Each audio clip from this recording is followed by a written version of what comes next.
I'm really pleased to have Lishi Huang, a partner in our Kelly Partners tax consulting business, with me today. Hello, Lishi. Hello, Brett. Great to be here. Now I've got some really trick questions for you. Tax residency, what does it mean? Well, Brett, I think a lot of people have come across residency for immigration and for citizenship purposes, but I don't know if people have really thought about their tax residency, which is a whole different kettle of fish. So tax residency refers to your residency for tax purposes, and it essentially determines what rights a country has to tax you on the income and the gains that you make. Tax residency, it's for sort of tax people, it's kind of our buzzword because it essentially determines to what extent, for example, Australia would be able to tax income that you derive in Australia or you generate outside of Australia. So it's quite an important core concept to our tax rules. Now, Australia's an immigrant country. Many Australians, most Australians, have come from somewhere else. So this is an issue that does affect many, many people. Is it your experience that a lot of people aren't really aware when they migrate to Australia or they're working in Australia exactly what the tax implications are of their residency here, their physical presence here? Yeah, absolutely. I think a lot of people think that, if I'm in Australia, then I therefore must be a resident of Australia and I must be taxable in Australia on my income. But tax residency is actually more complex than that. Certainly, if you're coming to Australia and you intend to live here for the long term, even though you might not be an Australian citizen, even though you might not hold, a particular type of visa, you could still be considered a tax resident for Australian tax purposes and have to declare your worldwide income. So Australia is one of the countries where you're taxed based on your residency and you're also taxed based on your source. So it doesn't matter that, say, for example, you might have had a life before you came to Australia and you might have generated sort of structures and investments and created wealth for you outside of Australia. The moment that you become an Australian resident, all of that potentially gets exposed to the Australian tax net. So that's very important. People have a life before they come to Australia. It is my experience that they don't always seek advice before they come to Australia from a tax perspective. They're very interested in migration and the benefits of living here in Australia. It's a safe, clean place to live with a rule of law and a great health system. But we do have a fairly aggressive tax system. That's right. With rates that are higher than many other parts of the world. What would you recommend people do before or during that migration process to make sure that they're prepared for the tax impact of ultimately being deemed to be a tax resident of Australia? Well, the first thing they should do is come speak to us because, like I said before, tax residency is extremely complicated in certain circumstances. And depending on the types of structures and investments and wealth that you've built outside. And family. And family, exactly. There are things that we could potentially do to help you manage those tax implications before you become an Australian resident.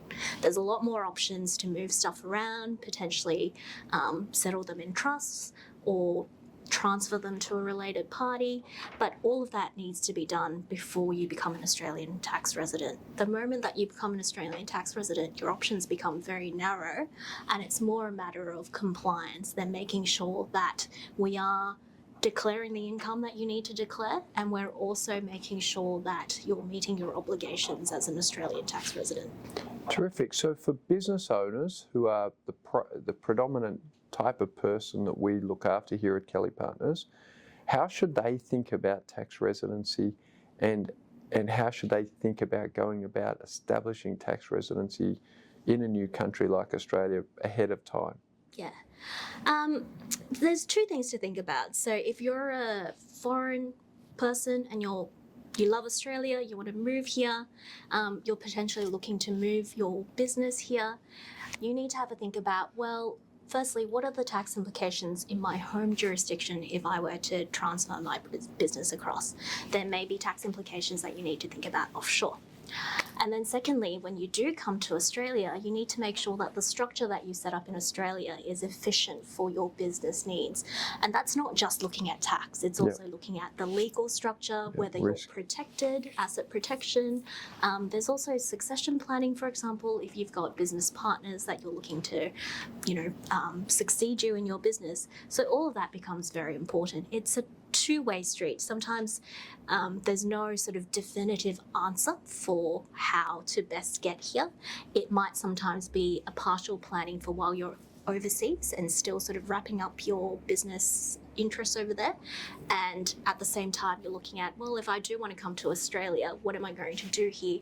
And what's the best structure for what it is that I want to do here? So we'd be working very closely with, their tax advisors in their home jurisdiction to make sure that we're not causing any issues with what we plan to do here.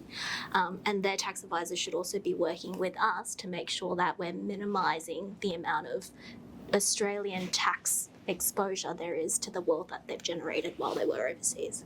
Terrific. Now, finally, how can a small business owner, so, obviously there are people coming here that have got much larger business interests outside Australia as well as here, but for a small business owner or somebody that migrates here and then starts a business, how should they think about tax residency? Is it largely the same sort of considerations? Yeah, absolutely. Even though you're a small business owner, for example, you might be a sole trader, your tax residency would the implications for your business would mostly be tied to your personal tax residency. So if you're coming here with a small business and then you're starting here with a small business, that's still relatively easy to manage because it's you as an individual and how you deal with that. But everyone who's a small business owner aspires to be a big business owner. So as you're starting to think about expanding your business, you want to make sure that you're set up correctly from the beginning so that you're not having to restructure later on. So even though we might be looking at just small business owners now, we still want to make sure that the structure that we set up in Australia is one, suitable for what they need, and also is suitable for the growth that they intend. That they anticipate. Yeah. I always ask people when I meet them and they start talking about their business, I'll always ask them, if your plans work out as in the way that you hope, what does your business look like in 10 years? What does it look like in 20 years?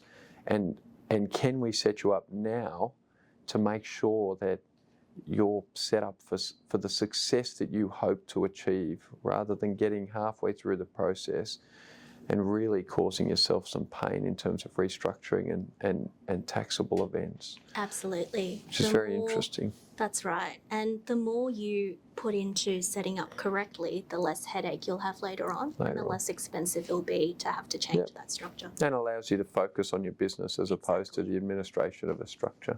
Yeah. So nice to chat. There's so much to tax residency. I'd encourage anyone that has listened to this discussion to reach out to our team, to Lishi and the other partners. Every individual situation is different and is complex, even if most of us think it's relatively simple. Our systems, unfortunately, are not set up to be simple, but rather they're set up to raise as much tax as possible, it seems, for the government. So we would like to have you pay the tax that you need to pay, but not accidentally pay tax because you're not organised. I appreciate your time, Lishi. Thanks, Brett. Have a great day.